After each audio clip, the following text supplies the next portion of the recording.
வம்சங்களுடைய சரித்திரத்தில் சொல்கிறேன். இதெல்லாம் சூரிய வம்சம், இதெல்லாம் சந்திர வம்சம்னு ஆரம்பித்தார். மன்வந்தரங்களுடைய சரித்திரம் சொல்ல வேண்டும். மனுவனுடைய வாழ்நாள் மன்வந்தரம்.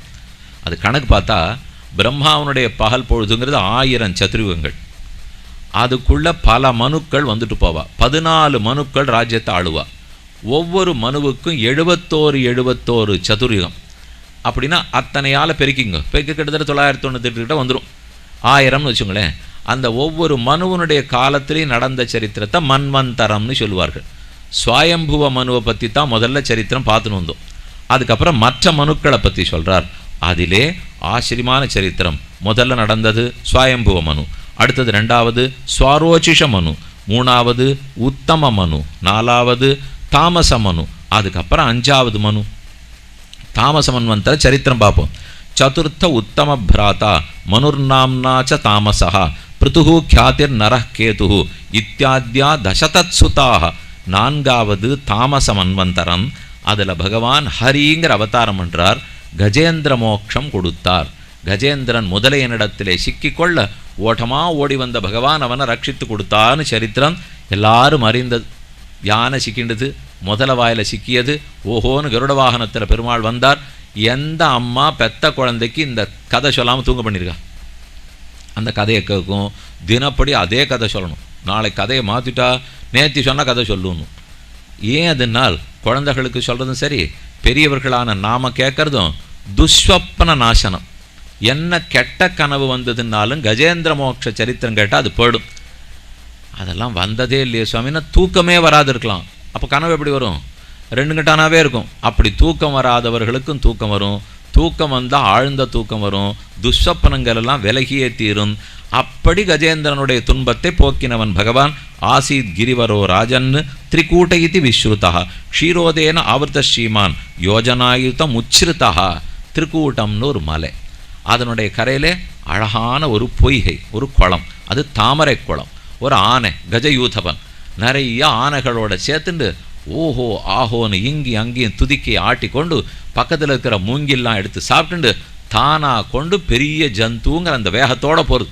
பெரிய பலசாலியான யானை. கடிகொள் பூங்கொழில் காமரு பொய்கை வைகு தாமரை வாங்கிய வேழம் முழுவலி முதலை பற்ற மற்றது நின்சரண் நினைப்ப அரங்கத்தம்மான்.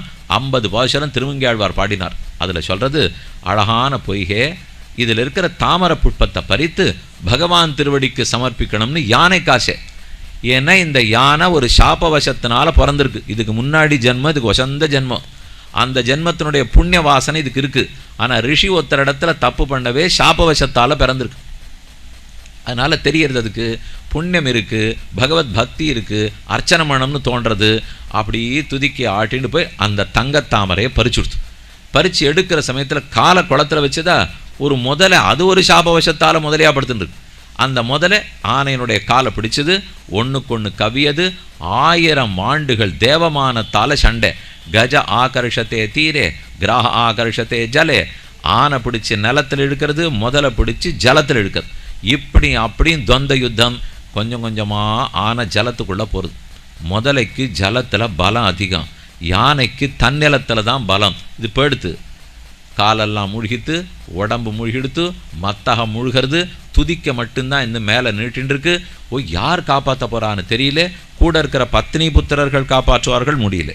நண்பர்கள் காப்பாற்றுவார்களா? இல்லை. யாது பண்ணுறதுன்னு தெரியாமல் கை தூக்கி அலறது ஆனை.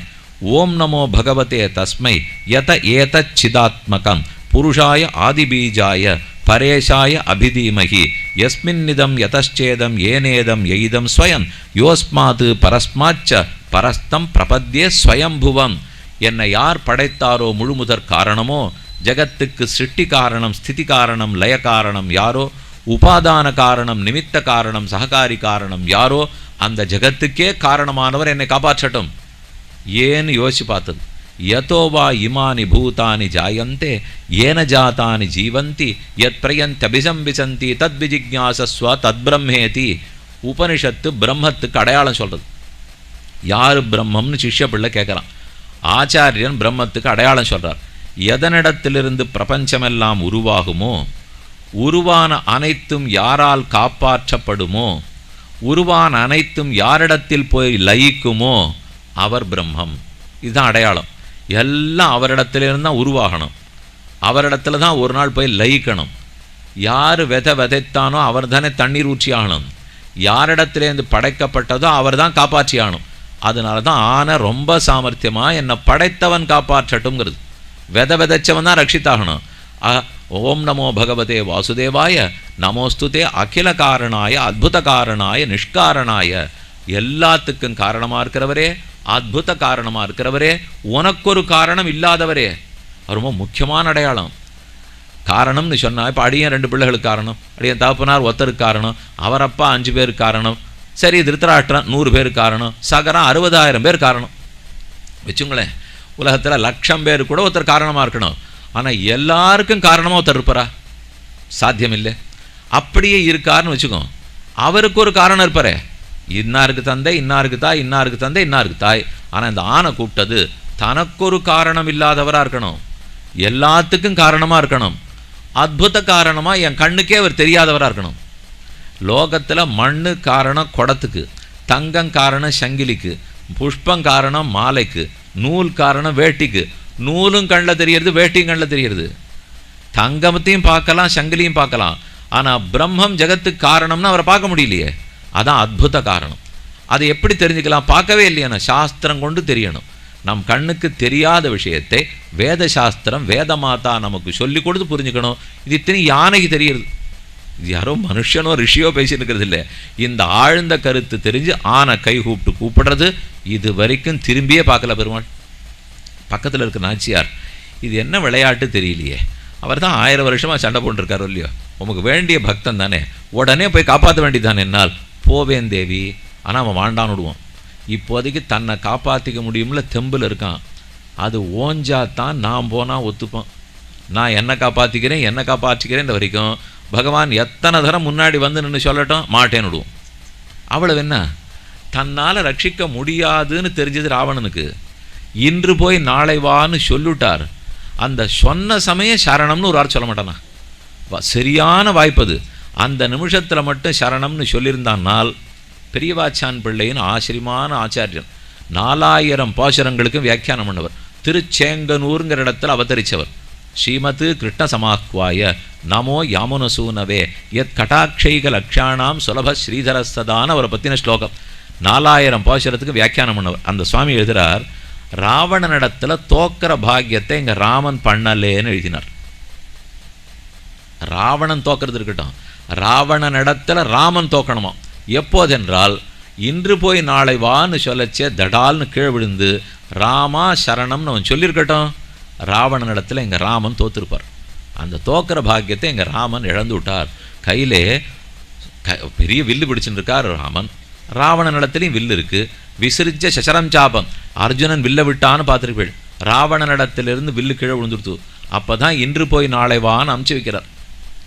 போனவன் மறுபடியும் புது வில்லு எடுத்துன்னு புது தேர் எடுத்துன்னு திரும்பி வந்துட்டான். அந்த சமயத்தில் வாய்ப்பு கிடைச்சி அவன் சொன்னாதுன்றான். ஏனால் என்னை நானே ரட்சித்துக்க முடியும், என்னை எதிரியை நான் அழிச்சுடுவேங்கிற அகங்காரம். அந்த அகங்காரம் இருக்கிற வரைக்கும் என்ன தான் பெருமாள் முன்னாடி வந்தாலும் இவன் கை கொடுக்க மாட்டான்.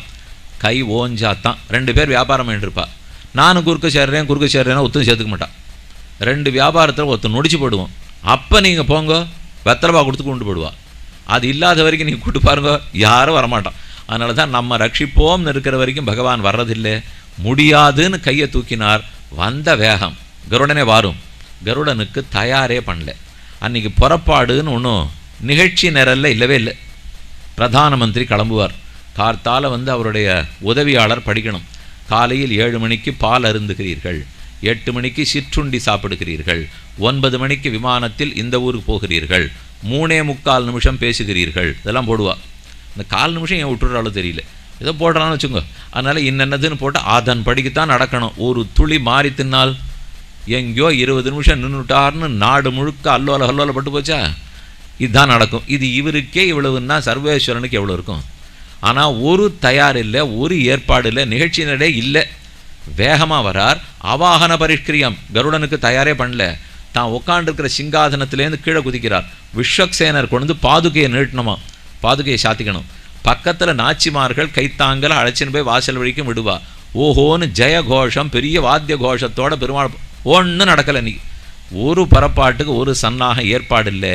பாதுகையை கொண்டு வச்சார், காலால் உதறி விட்டார் விஸ்வக்சேனரே. பக்கத்தில் இருக்கிற நாச்சிமார் வந்து என்னாச்சு என்னாச்சு கிமிதி சாகுலாந்தப்புறம் ஆதந்திரித சமூபதி பிரணித ஹஸ்தம் அஸ்வீகிருத பிரணீத மணிபாதுகம். அவர் கொடுத்த மணிபாதுகையை விசிறிட்டார். பக்கத்தில் வந்த நாச்சியார்களை தள்ளுட்டார். அவாகன பரிஷ்கிரியம், வாகனத்துக்கு பரிஷ்காரம் இல்லை, ஏறி உட்கார்ந்துட்டார். காலால் குத்தி கருடனே போங்கிறார். சுவாமி அவர் என்ன மாட்டு வண்டிக்காரரா இல்லை, இவர் தானே மாட்டு வண்டியா? கருடன் நினச்ச மாத்திரத்தில் பறக்க மாட்டாரா? அவர் போன்னா அவர் கேட்குறார், எங்கே போகணும்? வண்டியில் ஏறி உட்காந்து விடுவோம். போன்னுவோம். சுவாமி எங்கே போகணும்னு ஏன் ஊருக்கு போகணுவோம். உங்கள் ஊர் எனக்கு எப்படி தெரியும்? நீர் போன்னா இடத்த சொன்னால் தான் போக முடியும். அப்பா புகை வண்டி நிலையத்துக்கு போய்ட்டு என் ஊருக்கு சீட்டு கொடுன்னா அவன் என்ன கொடுப்பான்? என் ஊரை சொன்னால் தான் கொடுப்பான். இவர் சொல்கிறது என்ன, நான் எங்கே போவேன்னு தெரியாதா? பக்தனுடைய கூக்குரல் எங்கே இருக்கிறதோ அங்கே போ. அங்கிருந்து கஜேந்திரன் கூப்பிடுறாருன்னா வேகமாக பறக்கிறார்.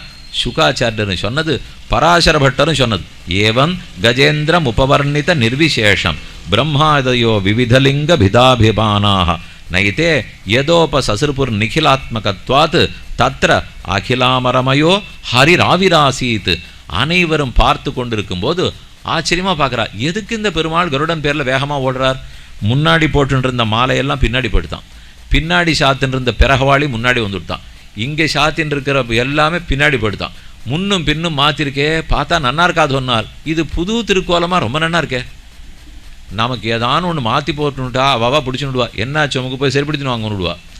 ஆனால் அவருக்கு இங்கே இருக்கிறது பின்னாடி போனால் முன்னிலும் பின்னழகிய பெருமாள், முன்னழக காட்டிலும் பெருமாளுக்கு பின்னழகு நன்னா இருக்கும். மேல்கோட்டை திருநாராயணபுரம்னு இடம், மாண்டியா போனில்னா அங்கே செல்வநாராயண பெருமாள் எழுதிருக்கார். அந்த பெருமாளுக்கு ஒரு வழக்கம் வச்சுருக்கா, முன்னாடியெல்லாம் அழகாக திருக்கோலம் சாத்திடுவா, பின்னாடி சாத்திடுவா. சாதாரணமாக பெருமாளுக்கு திண்டு வச்சு பின்பக்கம் பிருஷ்ட பாகத்தை மறைச்சிடுவாளோ இல்லையா, திண்டில் செய்ய மாட்டோம். ஆனால் அவர் செல்ல பிள்ளை ரொம்ப அழகானவரா, அந்த ஊரில் ஒரு வழக்கம் வச்சுருக்கா, எல்லாம் சமர்ப்பிச்சுட்டு பின்பக்கம் பிருஷ்ட பாகத்தில் இருக்கிற வேட்டியை களைஞ்சி விட்டுடுவா. அந்த பெருமாளை நன்னா பின்னாடி போயின்னு தான் நம்ம சேவிக்கணும். கேட்டால் சொல்லுவா, மற்ற எல்லா பெருமாளுடைய முன்னழகுக்கும் எங்கள் பெருமாளுடைய பின்னழகுக்கும் சமம்னுவா. அப்படி இருக்கார் அவர். அவர் செல்ல பிள்ளை, சிறு பிள்ளை ராமானுஜர் 12 ஆண்டுகள் எழுந்துருள் இருந்து ஒரு நாயகமாய் ஓட உலகுடன் ஆண்டவர், கருணாய் கவர்ந்த காலர் சிதகிய பானையர், பெருநாடு காண இம்மையிலே பிச்சதாம் கொள்வர், திருநாளந்தாள் காலம் பெற சிந்தி துய்மினோன்னு சாதித்தார். இந்த பாசுரத்தை பெருமாளுக்கு சமைச்சார். எதுக்கு சொன்னேன்? அழகாக இருக்கிறவா எத்தை பண்ணிட்டாலும் நன்னாயிருக்கும், இல்லாதவர்கள் எதை பண்ணிட்டாலும் நன்னா இருக்காது. ஆபரணங்களுக்கு அழகு கொடுக்கும் பெருமாள், முன்னிலும் பின்னழகிய பெருமாள். எல்லா தேவர்களும் பார்த்து ஆச்சரியப்படுறார். உம்பரால் அறியலாகா ஒளி உளார் ஆனைக்காகி செம்புலால் உண்டு வாழும் முதலமேல் சீறி வந்தார். தேவர்களுக்கெல்லாம் ஆச்சரியம், ரிஷிகளுக்கு ஆச்சரியம். 10,000 வருஷமாக நான் தபஸ் பண்ணிட்டு இருக்கேன், இந்த பெருமாளை சேவிக்க முடியல, இவர் என்னமோ ரொம்ப வேகமாக போகிறாரே.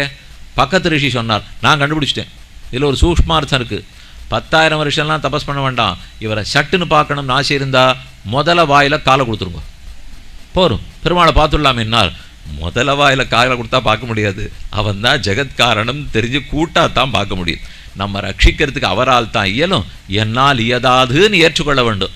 ஏற்றான் பகவத ஸ்வராயை நமஹா, பகவானுக்கு வணக்கம்னு ஆச்சாரியர்கள் சொல்லலை, பெருமானுடைய வேகத்துக்கு வணக்கம், அவர் பட்ட கோபத்துக்கு வணக்கம். ஒரு விலங்கு கூப்பிட்டதுன்னு பார்த்தானா, ஒரு அசுரன் கூப்பிட்டான்னு பார்த்தானா, ஒரு பெண்ணு ரஜஸ்வலே ராஜசபையிலேருந்து கூப்பிட்டாள்னு பார்த்தானா? மாட்டார். 3 தடவை பெருமாள் பரீட்சை எழுதியிருக்காராம். ஒரு ஆச்சாரியன் பேர் சொன்னேனே பெரியவாச்சான் பிள்ளைன்னு, அவர் சாதித்தார் பகவானுக்கு 3 பரீட்சை. நல்ல வேளை நுழைவுத் தேர்வு உண்டா கிடையாதாங்கிறோம். அவர் நுழைவுத் தேர்வு எழுதியிருக்கார். 3 தரம் பெருமாளே எழுதியிருக்கார். 3 தரமும் தேர்விட்டார். முதல் தரம் பிரகலாதன் கூப்பிட்டச்சே வந்தது, 2ஆம் தரம் கஜேந்திரன் கூப்பிடச்சே வந்தது, 3ஆம் தரம் திரௌபதி கூப்பிட்டச்சே ஆபத்தில் புடவை சுரந்தது. நம்பி கூப்பிட்ட இடத்துக்கு வராமல் இருந்திருந்தால் பரீட்சையில் தேறி இருக்க மாட்டார். நல்ல வேளை யானை கூப்பிட்டாலும் வந்தார், அசுரன் கூப்பிட்டாலும் வந்தார், ரஜஸ்வல வீட்டுக்கு விலக்காகிற நாளில் கூப்பிட்டாலும் கொடுத்தார்னால் பரீட்சையில் தேறிவிட்டார் சுவாமி. நல்ல வேளைக்கு அப்போ தான் நம்பிக்கை வரும், பகவானே ரக்ஷகன், மற்ற பேர் ரக்ஷகராக மாட்டார். வேகமாக ஓடி வந்தார். கடிகள் பூங்குழில் காமரு பொய்கை மீனவர் பொய்கை நான்மலர் கொய்வான், வேட்கையினோடு சென்னழிந்த காணவர் வேடம் கையெடுத்தலர கரா அதன் காலினை கதுவ ஆனையின் துயரந்தீட புள்ளூர்ந்து சென்னு நின்று ஆழிதொட்டானை தேனமரசோலை மாடமாமயிலை திருவல்லிக்கேணி கண்டேனே. சென்னப்பட்டினத்துக்குள்ளே இருக்கிற பார்சாதி பெருமாள் பக்கத்தில் கஜேந்திர வரதன் திருவல்லிக்கேணி சன்னிதானத்துக்குள்ளே எழுதியிருக்கார். கபிஸ்தலம்னு ஒரு ஊர் கேள்விப்பட்டிருப்பீள், தஞ்சாவூர் கும்பகோணத்துக்கு பக்கத்தில். அங்கேயும் கஜேந்திரவர்தனாத்தான் பெருமாள் இருக்கார். எதுக்கு இது இருக்காருனால் நம்பிக்கை ஊட்டுவதற்காக. நம்பிக்கையோடு கூப்பிட்டா அவசியம் வருவார். வேகமாக வந்தார், குளத்தங்கரையில் நின்னார், யோசித்தவர், சக்கராயுதத்தை பிரயோகித்தார். தொட்டபடை 8 தோலாத வெண்ணியான். தொட்ட படை 8 படைகளையும் 16 அஸ்திரங்களையும் உடையவர் சக்கரத்தாழ்வாரே. குட்டத்து தோள் முதல துஞ்ச விட்ட சக்கரத்தான் அவனே நமக்கு சார்பு. அந்த கோள் முதலை துஞ்சிற்று, முதலையினுடைய கழுத்தை நோக்கி விட்டார். அது தாட விரிஞ்சது, கால் ரட்சிக்கப்பட்டது. அப்ப கஜேந்திர ஆழ்வான் பிரார்த்திக்கிறார், இந்த தாழ்ந்த உடம்பை காப்பாற்றிக்கிறதுக்காக உன்னை கூப்பிட்டேன்னு நினைக்காதே. அதுக்கு நான் கூப்பிடல. நாகம் களையவரஸ்யாஸ்ய திராணார்த்தம் மதுசூதன கரஸ்த கமலான்யேவ பாதையோர் அர்ப்பித்தந்தவ. கையில் பிடிச்ச தங்கத்தாமரை உன் திருவடியிலே சமர்ப்பிக்கணுங்கிறதுக்காக நான் கூப்பிட்டேனே தவிர, இந்த தாழ்ந்த உடல் இன்னைக்கு இல்லாட்டா நாளைக்கு போகிறது, நாளைக்கு இல்லாட்டா நாளைக்கு போகிறது. அதை பார்த்த பகவான் தானே கிட்டக்க வந்து துதிக்கையிலிருந்து தாமரை எடுத்து திருவடியில் போட்டுண்டார். மேலுலகத்தில் வைகுந்தத்தில் இருக்கிற ஸ்ரீதேவி பூதேவி மேலேந்து பார்த்துட்டு இருக்கா. இவர் இறங்கி வந்தவர் மேல் உத்தரியத்தை கழட்டி சுருட்டி வாயில் வச்சு சூடு காத்த வேது கொடுத்து கால் முழுக்க புண்ணா இருந்ததில் ஒத்தடம் குத்துன்னு நின்றாராம். அதை மேலேந்து பார்த்த ஸ்ரீதேவி, இது நம்புறதா நம்பாமல் இருக்கிறதான்னு தெரியலையே, யார் ஒத்தடம் கொடுக்கறது? தேவாதி தேவர்கள்லாம் இவன் திருவடிகளுக்கு நம்ம தலை கிடைக்குமான்னு தேடின்னு இருக்கா. அவர் இறங்கி வந்து ஆனைக்கு ஒத்தடம் கொடுத்துட்டு இருப்பர்னால் யாருமோ நிலைமைனா அறிவழி எம்பெருமான். யானை கூட தெரிஞ்சுனுடும், பிரம்மா கூட தெரிஞ்சுக்காத போகலாம்.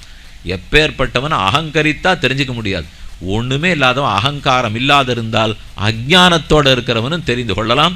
இந்த சரித்திரத்தை யார் கேட்டாலும் உத்தாய அபராத்திராந்தே பிரயதாக சுசமாஹிதாக ஸ்மரந்தி மம ரூபாணி முச்சந்தே ஹ்யனசோகிலாம் ஏமாம் ஸ்துவந்த் அனேனாங்க பிரதிபுத்திய நிஷாத்தியே தேஷாம் பிராணாத்தியே சாகம் ததாமி விமலாம் மத்தின். ஆரெல்லாம் இந்த கதையை கேட்கிறார்களோ இரவு பொழுது சுகமாக இருக்கும். கடைசி காலத்தில் உயர்ந்ததான என்னுடைய மோட்ச சித்தியை அளிக்கிறேன் என்று பெருமான் கூறினார். அது ஒரு சரித்திரம். கஜேந்திர மோட்ச சரித்திரத்துக்கு பகவத் அவதாரத்துக்கு பேர் இருக்கு, ஹரின்னு பேர். ஹரிர் ஹரதி பாப்பானி. நம்ம மத்ஸ்யகூர்ம வராகாதி தசாவதாரம்னு சொல்லிடுறோம். ஹரின்னு நாமமே இருக்கு. நாமம்னா ஹரி அபஹரிக்கிறார். அபஹரிக்கிறார்னா திருடுறார். நம்ம பாபங்கள் துரிதங்கள் தோஷங்களை திருடி விடுகிறார். ஆச்சரியமான ஒரு சரித்திரம் சொன்னார். இன்னும் மன்வந்தரங்கள் கழிந்தன.